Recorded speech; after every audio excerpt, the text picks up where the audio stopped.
Mission Pro Wrestling, the symbol of excellence in women's sports entertainment.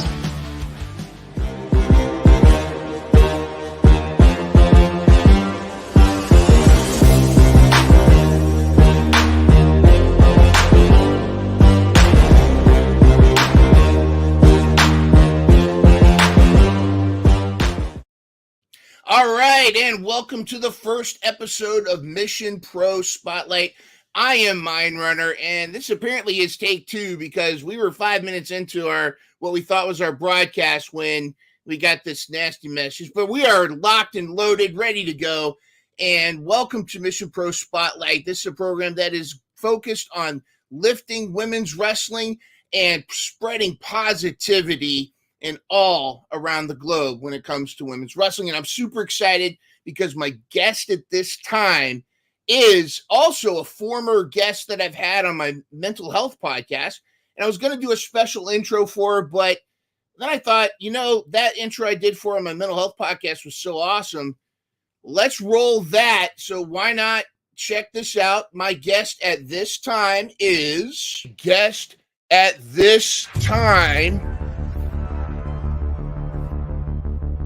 She has a master's degree in new media.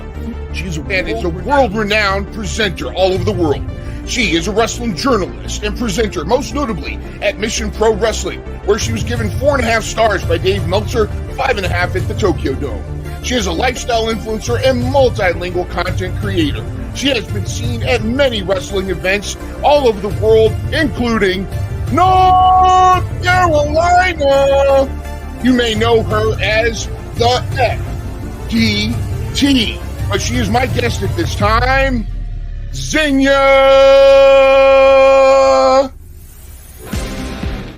All right, yes, and we are swerving when we drive. Xenia, welcome again. Welcome to Mission Pro Spotlight. I'm so excited to have you. You were on my short list of people to bring on because of your tireless support of not just women's wrestling, but wrestling in general. You are a huge advocate for equality, for inclusion, and lifting women's wrestling up to its highest heights. And when we finally get to that full-on renaissance of women's wrestling, you will definitely be one of the many people attached to that. Thank you so much for joining. So excited to have you. How you doing? I'm doing so good. Thank you so much for having me. It's an honor to be on the very first episode, so I'm extremely happy to be here. Woohoo! Super excited and so excited to have you. There's so much going on in women's wrestling, and I just had to have you on. And just to kind of give some background to you, the XDT stands for Xenia Did That. And anybody that follows you on Instagram or YouTube knows that Xenia does a lot around the wrestling world. You've gone from emceeing a Mission Pro event, I believe in Jacksonville, all the way to recently, I believe you presented QT Marshall with the CCW belts. Was that correct? Yes, we revealed the new design for the CCW Coastal Championship Wrestling World Heavyweight Championship, and I had the honor to present QT Marshall, our champion, with it. It was a great moment, and I've been working very closely with CCW lately, and it's been a great time. It's a great promotion. It's the last territory, or so it's known, so very, very much a vintage wrestling feel to it, great crowds and great roster. Very cool. Now, there has already been some demand. I noticed on the Instagram when we announced that you're going to be the guest, there's some demand to bring you back to Mission Pro in some capacity. You did such a great job with the emceeing. Of course, that was a couple of years ago. You've evolved in your, I'm sure you've evolved in your persona and your wrestling prowess. Would you be open to returning for an upcoming Mission Pro event? Absolutely, 100%. I have a very warm attachment to Mission Pro. I think it's an amazing promotion, and like you said, I'm all for showcasing women's wrestling specifically, and I love what Mission Pro stands for. So I'm always open. Give me a call, write me an email. I'm 100% down. Well, I'm sure it'd be great. Now, obviously, we'd love to have your media prowess, your interview skills, your MC skills. Would you ever consider taking a bump or stepping in the ring? I always just go no. But I've also like managed people in the past, and I am open to managing currently. So I always say, on the backstage side of things, I always say if I absolutely have to take a bump, I 100% would if it's a good situation, if it's for a good cause. But I have zero interest in actually training to wrestle and in becoming a wrestler.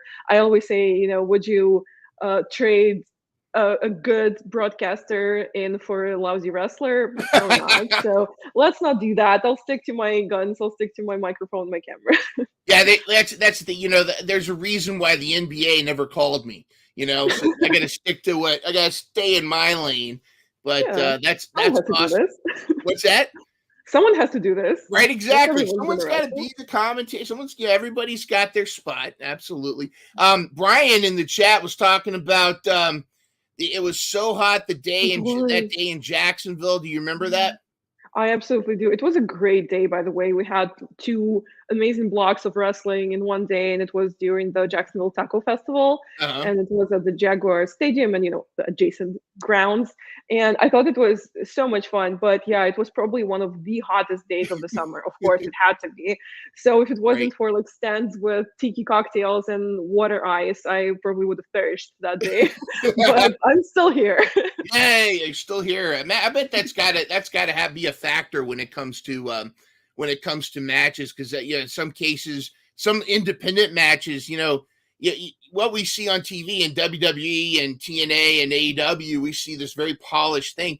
And Mission Pro is probably one of the most polished independent programs out there. But then you hear stories like Masha Slamovich wrestling Sienna in a barn, or you hear all this like this outdoor in the middle of a rainstorm or torrential Right, downpour, yeah. There or was like a viral video of I think like a Psycho Clown match where it's just pouring, where the ring is just flooded, which it looks super cool. It looks incredible, by the right. What was way. the way somebody just slid into like the turnbuckle or something? They did a little slide or something like Yeah. that. Excellent. Hey, there's a couple. There's a call for you to be possible GM. I know Carolina's doing a pretty good job, but you never know. Maybe she needs an assistant GM or somebody. Yeah, I can be a co-GM. I think I could bring a new, fresh set of brains to the project. Why not? Maybe Carolina, the way that Carolina's been treated by Thunder Rosa and Tiffany Nieves, she might need some She might need backup. Definitely. And what a time right now for women's wrestling specifically. There's so much, as the ladies that have paved the way. You think about Lita, you think about Trish Stratus, Lou Fisto, who, by the way, if you haven't heard, Lou Fisto is going in for some very, very serious surgeries, and she's looking for some help. She's got a lot of things on her. Just look her up on Twitter. We're going to be, also sending our own stuff out there to her, but we'll make sure that Lou Fisto knows she's in our heart. She's a pioneer back when women's wrestling really didn't get the credit it deserved. And as well as, but you think about folks like Lita, Trish Stratus that kind of started paving the way. And then, of course, the women's revolution. When you look back at where women's wrestling started to where it is today, do you feel like we're going the right direction? Is there still a lot of work that that we need for women's wrestling to be, I guess, where it needs to be? For sure. And compared to where we started, so to speak, obviously we've gone a long, long way. It's impossible to deny the progress that has been made. And, that's thanks to a lot of absolutely amazing female talent, but also promotions that create that space for women, that, have female promoters and that collaborate, especially with female writers, female agents. I feel like having a female gaze, a female outlook in the backstage of things is almost as important, maybe at times even more important than simply just putting a women's match on the card, because it's all about getting female voices heard and for women to be able to take up that space and in the ring and in the mind of a fan, because it takes time to adopt a new world, where it doesn't revolve around the boys, where it doesn't revolve around the male talent, the male main eventers, and it has to do with so many tiny moving parts, like where the women's match is placed on the card, Yeah. where it's positioned in terms of the structure of the show.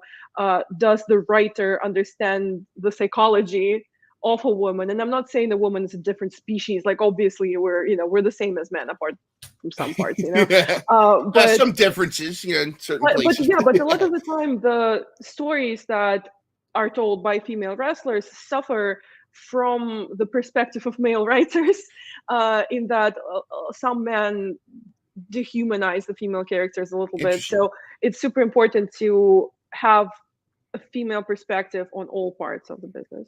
Yeah. Do you feel like, do you feel like sometimes the storylines are mansplained a little bit, or do you feel like sure. it's, they're not quite getting the stuff? Now, look at what are some of your favorite storylines right now, whether it's in AEW, WWE, TNA, or maybe is there an independent storyline that's really got you excited or interested right now?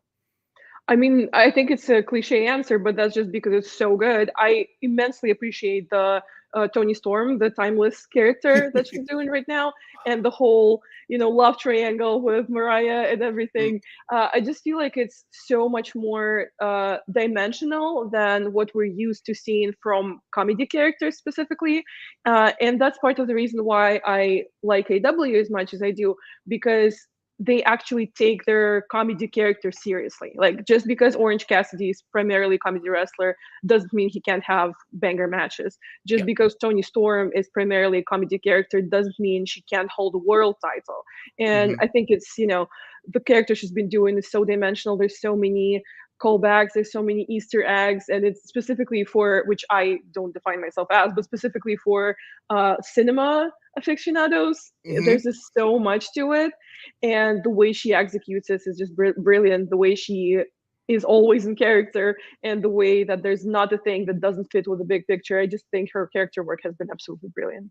Yeah, and it's been that's one of the things that really makes me enjoy a match, is not just the talent itself is great. Mariah May has been one on my radar lately. That's just not just her physical prowess, but like her expressions in the ring.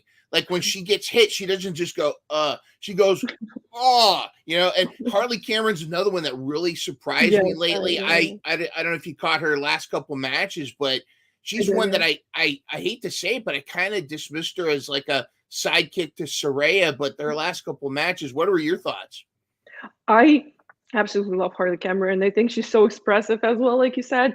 And I think she's like a new age interpretation of the crazy girl gimmick, because I feel like in the 2000s, in the early 2010s, there were gimmicks like that, but like you said, they were majorly like mansplained, like, oh, this girl is crazy, like she's the crazy ex-girlfriend, or she's like the crazy, like, I don't know, whatever, like from a man's perspective. But I feel like Harley kind of encapsulates this, like, oh, she's a little insane character in a very organic way. And I feel like she's such a good combination with Saraya being like the brains of the operation and kind of reining in Harley, but when needs be, she's like released into the ring and she's just wild. And I've been really, really enjoying her character as well.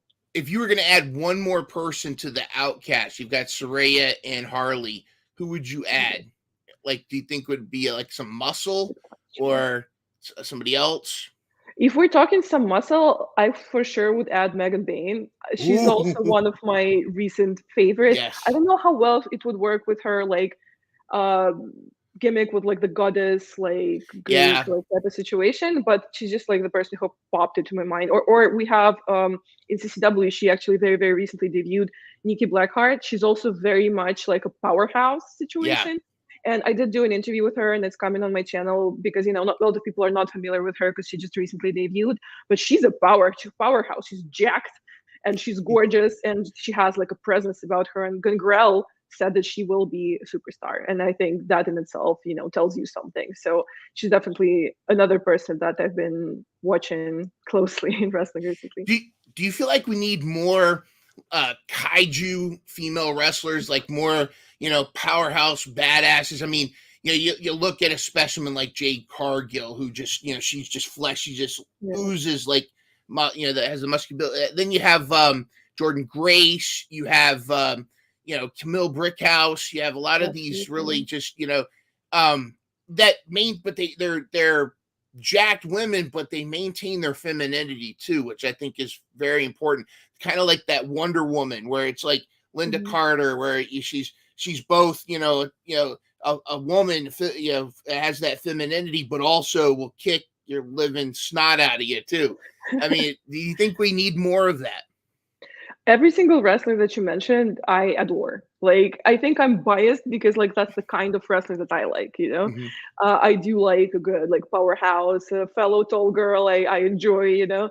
But I do think that in the current landscape of pro wrestling, there's space for all kinds of women's wrestlers, Mhm. and I think we're already at the time where it's okay and it's understood by the public, where people reclaim the diva gimmick, you know, where like enough time has passed to where it's not going to be taken in the wrong way, you know, to Yeah. where we can tap back into like the bimbo energy, and that's good as well. But I definitely do enjoy powerhouse women, and like you said, the like maintaining femininity, I don't think that's a requirement at all. Like one of the wrestlers that I really enjoy is Shayna Baszler, and Hmm. I almost feel like part of the reason that she hasn't been pushed to the moon in WWE is because she lacks that traditional femininity, and you know, you hate to see it. I don't think Yeah. it should be a requirement, and I think women should be able to freely express their femininity in ways that they're comfortable with, and in ways that again doesn't necessarily fall in line with the male gaze. Her interactions with R Truth though on Raw, when they were going back and forth about the tartar sauce, was killing me. But you are absolutely right. Do you conversely, do you feel like though?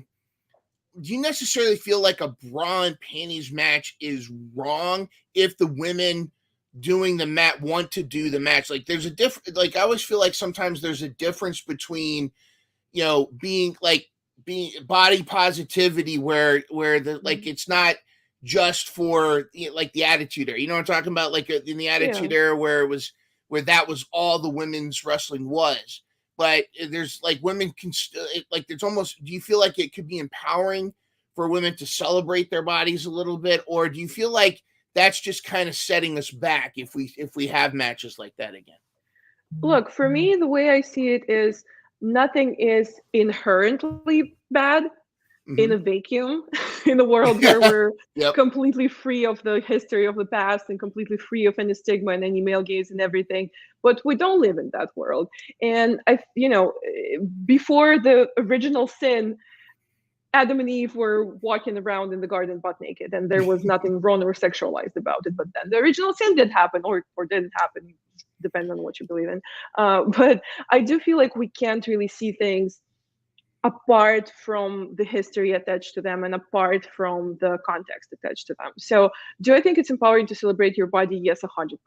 And I feel like if a woman, a wrestler, or any kind of woman really, is comfortable dressing a certain way, is comfortable showing off her body, is comfortable tapping into her sexual energy, I think that's amazing. I think that's a great thing. But when you make it a match stipulation, Yeah. it's almost like you're putting like a rule on it, and it's almost like you're requiring it.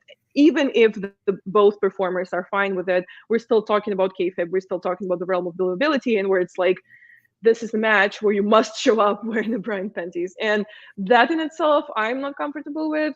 Again, if both performers are comfortable with it, who am I to judge and who am I to say no, don't do it? Well, But I'd you be know. comfortable doing a bra and panty match. You'd have to see my collection. But that's interesting because in light of recent events, I mean, there's been some recent just setbacks, just cringe moments from some fans, and again, it's not representative of most fans. But like that drunk fan at the Edmonton Mhm. AEW that was Right. harassing Sky Blue. Love Soraya, by the way, apparently calling him out on Yeah, camera later. yeah. That's fantastic. But what would you say to, because some of the commentary, some of the responses to that were, well, if women wrestlers weren't dressing so scantily clad, that wouldn't happen. What's your response to that? My response to that is it happens to women in any context, regardless of what you're wearing. Like women get catcalled wearing a full tracksuit. women get catcalled wearing a full hijab. Like, it really does not depend on what you're wearing. It just depends on the person who's doing it. Like, that's 100% their problem. It's 100% their fault, and it's 100% something wrong with the way that they see the world, and wrong with the way that they feel so entitled, and wrong with the way that they feel fine violating someone's personal space and violating someone's, consent or lack thereof. And I really, really don't see any cause of it in what the women wear. I just really think it's irrelevant what the woman is wearing if she's getting harassed.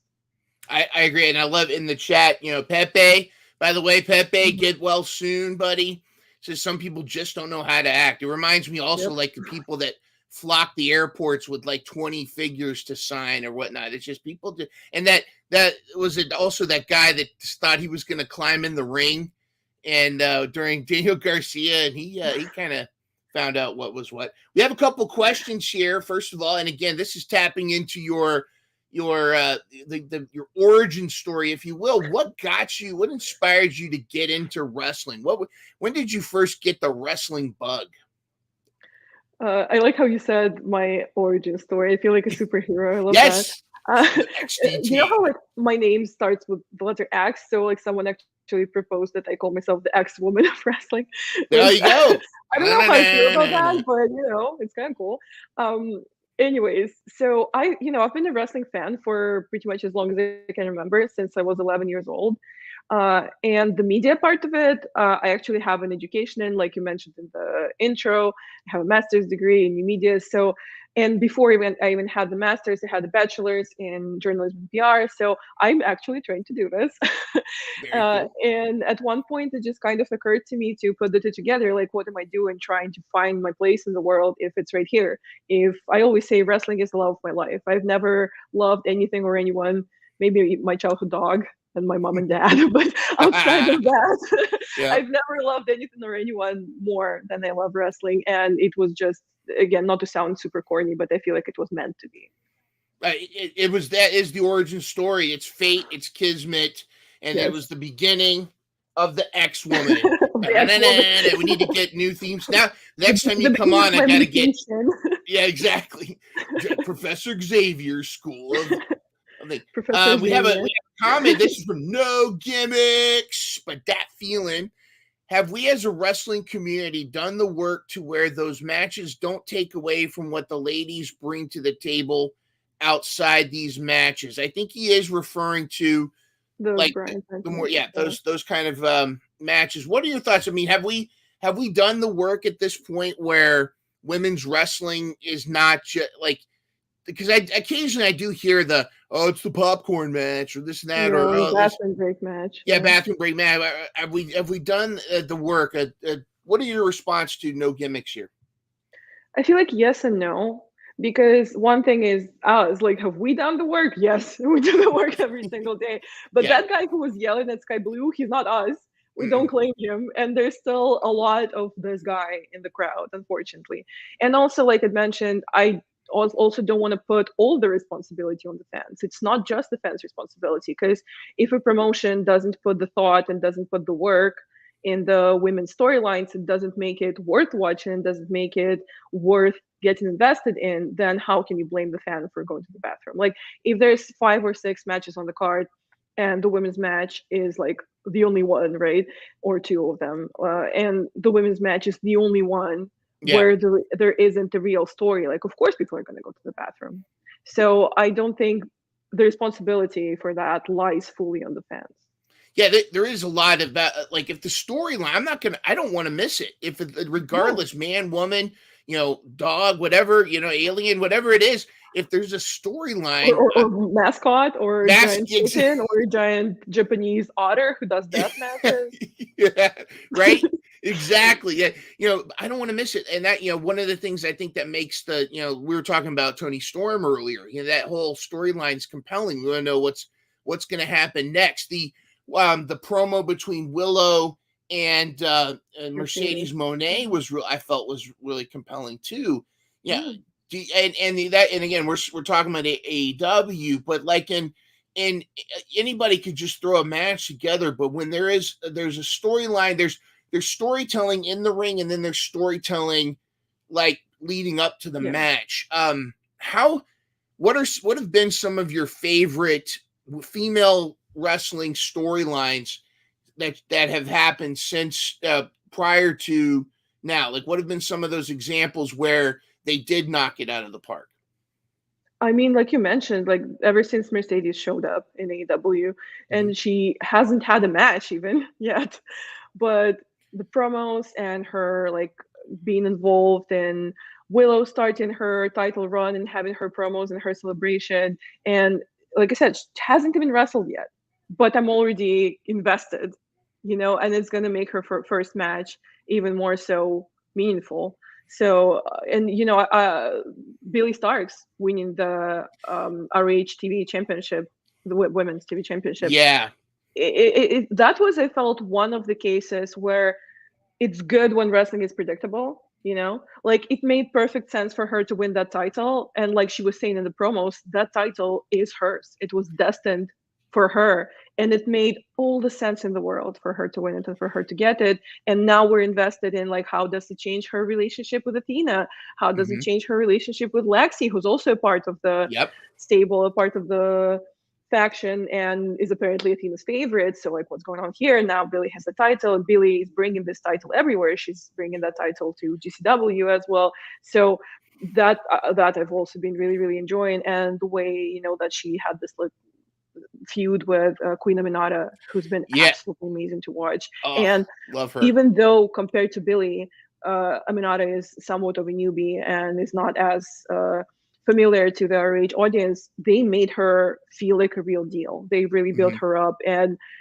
even though Billy was so destined to win that title, Aminata still looked like a very, very serious competitor and a very, very serious threat to that. And it, again, made me feel invested in the match. And then when they pulled the injury angle, Billy, I got worked, bro. I really bought it. I really believed in it. And thing is, like, it can happen. Like, it's not impossible to make you like gasp and clutch your pearls and scream and cry and laugh at the women's match. It's perfectly possible. You just have to put the thought in it and put the time in it. Oh man, that got me too. I was worried. I was like, no, not Billy. And then when she, and the best part, the look on her face when she was choking out Aminata, and Billy had that like you could tell, and the compelling storyline there with that was Athena's influence causing her to want to do that, and then I don't know if you saw the backstage where Billy's mom was chastised. I literally was gonna bring that up. I literally was gonna say that. Yes, I love it. Now let's talk. I mean, Athena is a great example, and that whole storyline around her of you can not only showcase a lot of women's wrestling. If you're not watching Ring of Honor, you're missing out on some great matches, some great storyline. Yeah. It's almost like Ring of Honor is like AEW's toy box. It's like, because I think that Ring of Honor Nyla is better than AEW Nyla, because just they let her be Nyla. She gets to do all those things. Dalton Castle, but Athena, and it's been said, and I have a hard time finding to disagree with this, that Athena kind of carried Ring of Honor on her shoulders for a while. I mean, she was main eventing the women's title. What's that? Every single pay-per-view she was I mean, it's hard to argue against it, and I think that's what people love to see, and I wonder if it's less about gender more, and it's more about just give the fans something to cheer for, give the fans a story to get into, give the fans something to like, and give and that, just like finding a guest for your first episode to be the most awesome guest ever. According to Brian Cervantes, with a nice little super chat. Woo! Thank you. We got some comments here. ROH needs to make their way off streaming onto television. Interesting you say that, because I've heard rumors that AEW might be going more towards streaming. I don't know what the deal is with HBO Max, and I guess they're still doing TBS and TNT, but there's all kinds of interesting things evolving.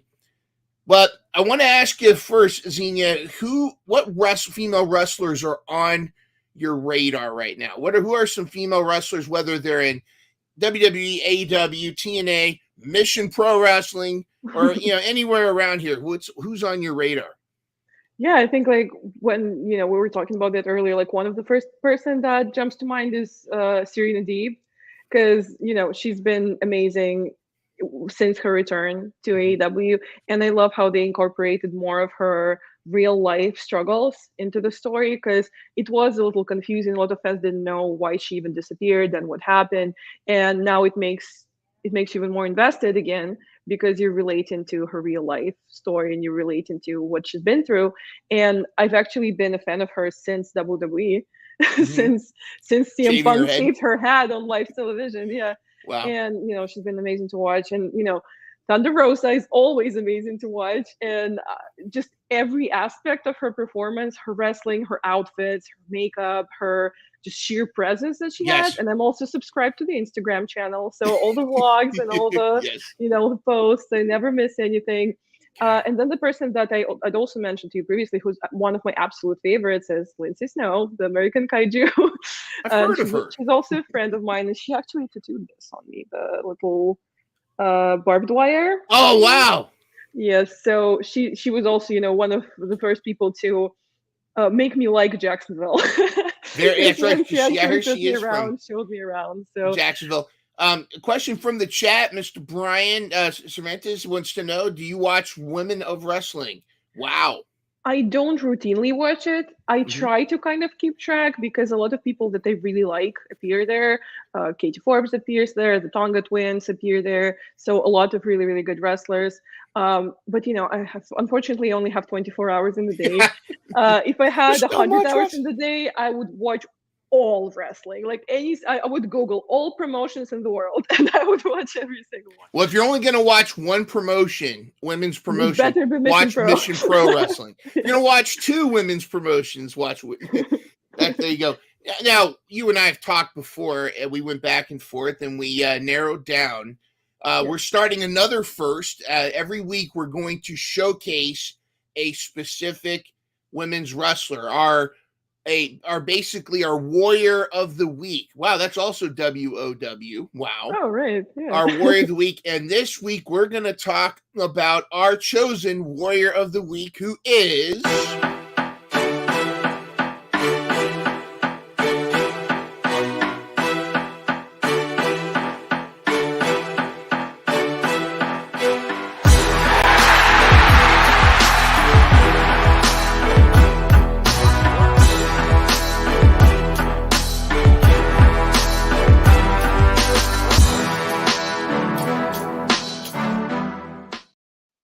all right. It happens to be Lindsay Snow is our warrior of the week. Let's take a look at the stats here. The warrior of the week is she, and again, also famous for giving tattoos to certain people. But let's take a look at the stats here. Boom. And let's zoom in. Lindsay Snow, height 5'3", 119 pounds, from Jacksonville, Florida. Background in Brazilian Jiu-Jitsu. Total matches 138. Quite the stats. Quite the intimidating figure there. She recently tweeted out that she's a death match in the streets, but a lady in the sheets. So cool stuff. Tell us why do you feel like Lindsay Snow is worthy of our Warrior of the Week? What are your favorite things about her? I just love everything about her, dude. She's my favorite. I just think she combines so many things in herself. Like you said, kaiju in the streets, lady in the sheets. Like, she's so tiny, but also she does very much have this powerhouse energy. And I feel like she can have any type of match. Like, she's had some absolutely ground-shattering death matches. And I think the first time I ever saw her, I don't remember exactly, but I think it was at Soundbar in Orlando at one of those like no ring deathmatch shows. Yeah. And immediately clicked. But then she's also an amazing grappler because, like you said, she has a background in jiu-jitsu and she trains martial arts all the time. So she's incredibly technical. And actually, I don't know if we're going to mention that later, my favorite match of hers is very recent. And it's the match she had with Marina Shafir at Bloodsport like this year. And it was the finals of the women's tournament. And it was amazing, which when I was, looking up her matches to like refresh my memory and choose the favorite, that match has, for some reason, such a low rating on Cage Match. And I feel like that's just because men are mad that women can grapple better than them. Oh my goodness. Like, in my opinion, in my humble opinion, just my opinion, it was the best match on the card of that show. So good, just so incredibly believable, so intense, so like impact heavy, and Marina did win, and she deserves it. She does. I mean, now you just brought up one of my all-time favorites, Masha Slamovich. I mean, she wrestled a bear. I mean, she wrestled a bear. Very Russian of her. She'll wrestle anybody, anything, and she wrestled someone like in the ocean. Like there was there was like on the beach, and she wrestled someone in the. I think she like poured wash on someone during the match. Yeah. She had a cage match with Akira where he stabbed her in the back with a knife. Like she's a badass. Like she's incredible. She gives zero, and she also she made me promise next time I go to one of her matches, I have to bring good vodka. So I have to keep it chilled. I have to keep it in the very important. I have to keep it chilled and then get some. You have to bring pickles. Yep, pickles. Yes. And what about like a big block of back fat or something too, right? You're supposed to eat? Yes, like the cured like pig fat. Yeah. There we go. So there we go. So we'll next time we'll have our own little spot for Masha. It'll be Masha's corner. Table. Come over here, Masha. Watch the station. One of my favorite Mission Pro matches was Masha versus La Rosa Negra, and there was a spot where La Rosa did a tope into the crowd and then grabbed some dude's beer and drank it and then poured it all over her. So go to the Mission Pros site and look it up. Lindsay Snow in that badass tournament, she beat Lady Frost, who again is another one of my favorites. I love seeing Lady Frost getting so much TV time. Yeah. And then she went on to Masha. Why? Let me ask you this question, and kind of especially like with TV, because it felt like for a while in AEW they were building up towards a women's blood and guts. We've had those no DQ matches. We've had some claret. That Sky Blue versus Willow match where it was the what they call this stampede or something like that, and they just went back and forth. That there's the opportunity for that. Why do you feel like do you feel like there's still an apprehension to let women really get bloody and go that violent? Yeah, unfortunately, I do think that exists. And when Britt Baker had the match where we had the image of her just like bleeding over the place, I thought that in that match, by the way, I wonder. Sorry, what? Who was her opponent in that match? Britt Baker, where she had the bloody face. I can't quite remember her name. Wasn't it like Fun? I think it was. Yeah. No, it was. Go ahead, I mean to interrupt you. It was an amazing match. It's one of my favorite women's matches in the history of AEW, probably. But when we had all this like super bloody imagery, I thought it was super cool. But then I saw that apparently like the viewership went down during that spot specifically. Like people were flipping the channels. So I think people should just suck it up. People should just watch it. Like you're not gonna die if you see a girl bleed. Like there's still, to me, there's still this like there's this term. It's called well-meaning sexism, where people don't necessarily like hate women in the same way some people do, but it's like, oh, but women are so delicate. Like, no, we should protect them. Like, no, women shouldn't do it. Like, I see that maybe those people are coming from a good place, but no, stop that. Stop that. Come on now. Exactly. And like it's like that was such a groundbreaking moment because both of those ladies.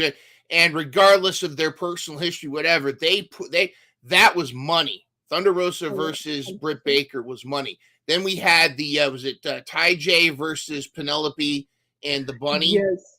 one of my That's favorite also like moments. one of my absolute favorite matches in AEW probably I ever. I felt so bad for Bunny when she slipped and she fell right in her ass on the tacks. I don't think that was on purpose. So she probably had the blade had to probably pick a few out there at the at backstage. But yeah, I mean, it's there seems to be some kind of a difference between like that. It's interesting that term you said, well-meaning sexism, where Yeah, it's not on purpose, but yeah, it's like it's just kind of I don't know if that's kind of sometimes people it's I don't want to call it a microaggression, but just kind of that our own bias, like we want to yeah. protect. But But it is a microaggression in a way, even if those people don't realize it is. yeah, Because ultimately, this like wish to like protect and like, oh, but they're so delicate, so pretty. Like it comes from infantilizing women. It comes from the notion that women are like by design weaker, and like well, that's why it's called well-meaning sexism. hmm. Because a lot of the time, those people don't even realize that saying that is harmful or that thinking so is harmful. Do you think that that kind of hinders a wrestler like Lindsay Snow or a Masha Slamovich from really getting a push because of the nature of that kind of their kind of wrestling? I mean, Lindsay Snow. I mean, Lindsay Snow can wrestle any match. She didn't have to go death match, but like, Yeah. do you think that kind of wrestling it hinders advancement of women of certain women wrestlers if that's what they're used to? I don't think so. Like, I don't think it hinders like Lindsay specifically, because you look at Lindsay, and again, even though she's tiny, immediately it's scary. Like, she scared me. Like, I know her, like I'm her friend. I'm not scared of her Yeah. anymore. I was scared of her at first. Like, I just think like both her and Masha, they just have this presence Hmm. where no, it's not even a thought in the back of your mind that no, but she's a girl. No, like that's not what comes to mind when you look at them and they're wrestling. No. Now I will say this. I think between the two of them, I think I'd be more comfortable on Lindsay Snow. I love Masha, but Masha would like Masha's a Masha badass. Masha be the one drinking that with you at the bar and starting a fight with the biggest person there. Like, hey, you. It's like a variation of that meme. Like, who would you rather be stuck in the forest with, Lindsay Snow or Masha Slamovich? Yeah, or Masha Slamovich or the bear. Or a Well, bear? Yeah. well, the bear because the bear's gonna be running too. Well, Xenia, this has been awesome. Again, I knew before we even started that you'd be the awesome guest. I'd love to have you back. I'm looking for a semi-regular co-host. So if you know anybody that might be interested in popping on, every couple Thursdays, I'd love to have you join me Yeah, I as think we I bring might on. know someone really, really well that Yeah, can somebody. do. That's another thing for her to do because Yeah, she did for her to because did that. But she's known seriously. for doing things. Exactly. I'd love to have you on, and the chat is having a ball. Before we go, now it's always kind of a gimmick to do some kind of get to know you questions, but I don't want to steal from Emily May, and I don't want to steal from the Dynamite Download crew for the 5 questions and all that. So I'm going to steal from Sean Evans and Hot Ones instead, because it is because now I say steal, but great minds think Borrow. alike. We always we always want to use like the ideas that work. If it works, right? We Right. don't want to go. But if you're familiar with Hot Ones, where they eat the hot wings, I'm not going to make Yes. you eat Yes. hot wings. So that's There goes my maybe we plan should for my Thursday night. maybe next time we'll do the hot wings. But welcome to Insta Insanity. Welcome! It's Insta Insanity!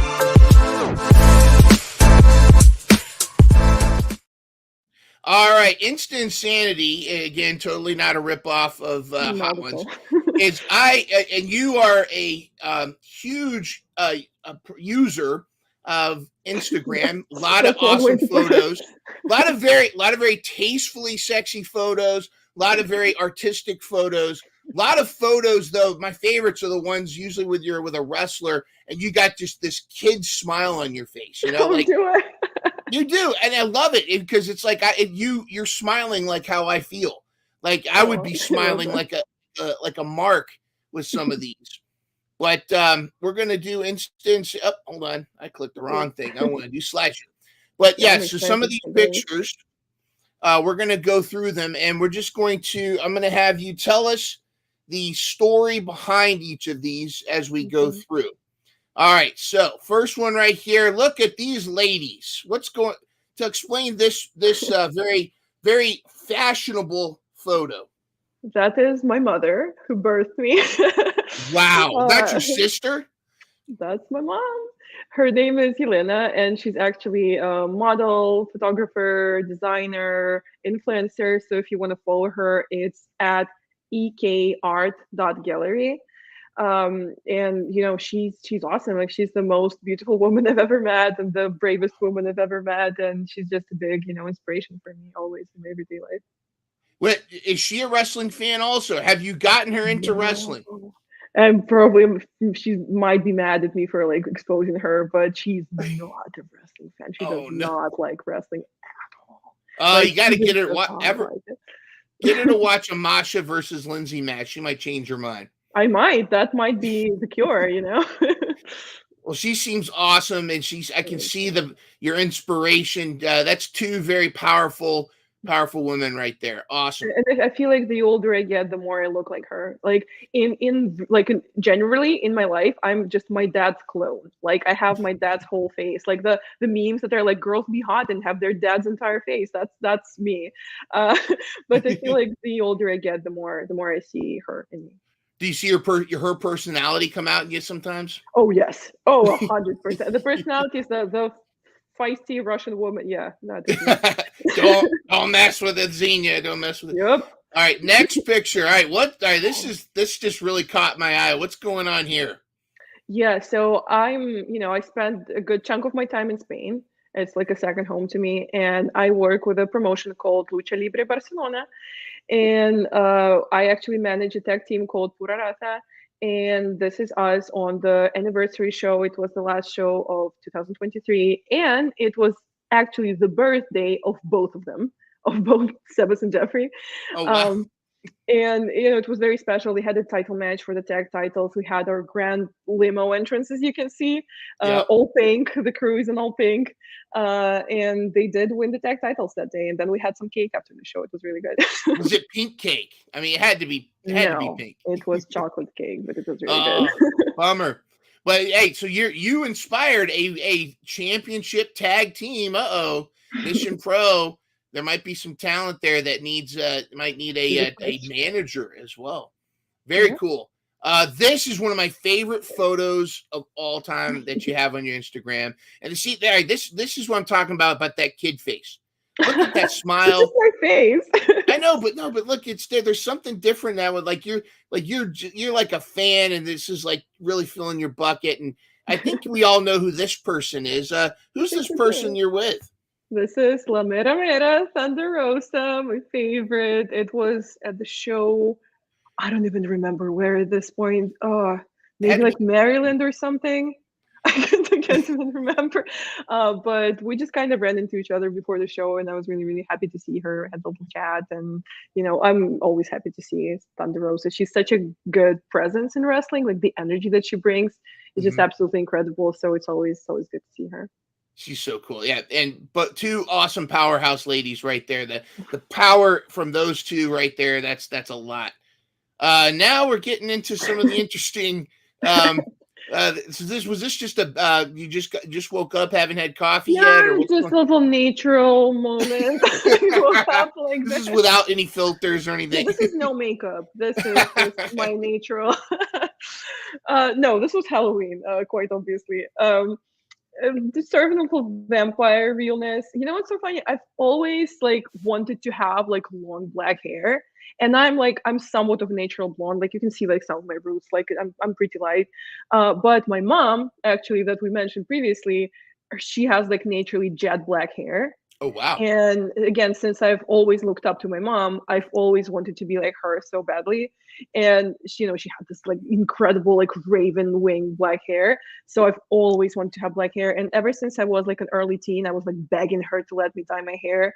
And then one day, right before New Year's Eve, it was, I think we were at the grocery store. You know how they have those box dyes? And I again, routinely, I was like, Mom, can I dye my hair black, please? And she was like, Okay. So that night we in the bathroom, like at home, we dyed my hair black, and I had jet black box dyed hair for like a good 5 years. And I've had different hair colors throughout my life. I've had pink, I've had green, I've had orange, I've had purple, I've had 1,000 different shades of blonde, and black is probably the only color that I kind of miss on myself. Like the Oh. only thing that's holding me back is that it's impossible to get out. Like if you want to get rid of it, you're stuck with it. You're gonna be crazy orange if you if you try to get it out. But I'm a person of extremes. Like I either like platinum blonde in myself or jet black. So this wig that they own, I cherish. I think it looks really good on me. Yeah, it does. But yeah, the dye, you might want to really think hard about it because, like you said, it's going to be with you for a while. Commitment. Yeah, It's yeah. a commitment. And who's this person you're standing next to here? That is the American Kaiju, Lindsay Snow. And this is us actually at Showboat, as you can probably tell by a little cropped out sign over there. And this is actually in the carousel room. Rest in peace. Carousel room is not the wrestling venue anymore. Unfortunately, so many great memories made in that room and so many great photos. Like it looked amazing for wrestling. Showboat is still, the home of GCW, but not carousel room anymore, unfortunately. So this is a fond memory. Very cool. And yeah, she does. I mean, she does seem kind of short to compare standing next to you. And but then again, a lot of people seem kind of short standing next to me. Is it now? Did you already have the barbed wire tattoo at this point, or yes, I see it. Is that it right there? It. Yeah. Nice. Yeah. Very cool. Well, we have one final photo to look at. I don't know if you recognize the person in this ring, but this looks very suspiciously like Jacksonville. Yes, that's Mission Pro in Jacksonville during the Taco Festival. This is me about to announce Kylan King and La Rosa Negra for their match. And it was so hot. And I'm wearing all black and I'm wearing jeans. And I'm probably sweating out like 5 pounds of weight at this point. Yeah, I got to say, the expression in your face, you're like, oh, God. Get me out of the sun. No, I was super excited though. It was a fun day, and I had an amazing time. And like I said, I'm always down to come back to Mission Pro. All right. Well, I'm sure they would love to have you. We would love to have you back, and I would love to have you back on Mission Pro Spotlight. Let's go to the commentary here. We've got love the shoes. People are check this out. No gimmicks with the super chat. This is Brian's Snack Fund contributions. Yeah, so yeah, you gotta kick down for Brian's Snack Fund. Absolutely. But Xenia, it's been a pleasure having you on. I'd love to have you back. Let's my people talk to your people, and I'd love to have you on. Call my people. Absolutely, and reoccurring, and maybe down the line we'll slowly breadcrumb Mama Xenia into maybe watching one match. If there was one match you could have, baby steps. baby steps. If there was one match you could get your mom to watch, as you think would close her the best, which would it be? I don't know. Like she just like by proxy, just like over my shoulder. She's seen so many already, and it hasn't worked. So no! Like you said, maybe a Masha match. Maybe like Masha's like Gage match with Akira or something. Masha versus Nick Gage. Or yeah, or that, yeah. Yeah, there you go. Well, on behalf of Xenia, by the way, Xenia, where can everybody find you? You just go to Instagram and find Xenia Does That. Yep, that's my nickname that you see on the screen at Xenia Did That. That's my nickname on all social media. So Instagram, Twitter, or X, Threads, YouTube, anything that you can think of, Pro Wrestling Tees, Teespring. Just type up Xenia Did That and you'll find me. And I have so many cool interviews coming up because I've been so busy. In this past month, I filmed, I think, like 40-ish interviews. So I'm working through them little by little. I'm putting them out almost every single day on my channel. So subscribe, stay tuned. Subscribe and hit the notifications because you never know when Xenia's going to just upload a bunch of interviews that you want to check out. And I will say this too, you have a natural way of really getting a lot out of your interviews too. Like the people, they open up to you. They don't feel like it's like a formal interview, like, so Mhm. tell me about wrestling. You know, it's you Yeah. have you're very good at it. And I'd love to have you as a co-host. So my people will talk to your people. About it. So with that, thank you everybody for tuning in. This has been an awesome first episode. We will be back next Thursday, 7:30 p.m. Eastern, 6:30 p.m. Central. For Xenia Did That, for the XDT, I am Myndrunner, or as Thunder Rosa calls me, Myndrunner. Anyways, I'm Myndrunner, and thanks everybody, and we'll see you next week.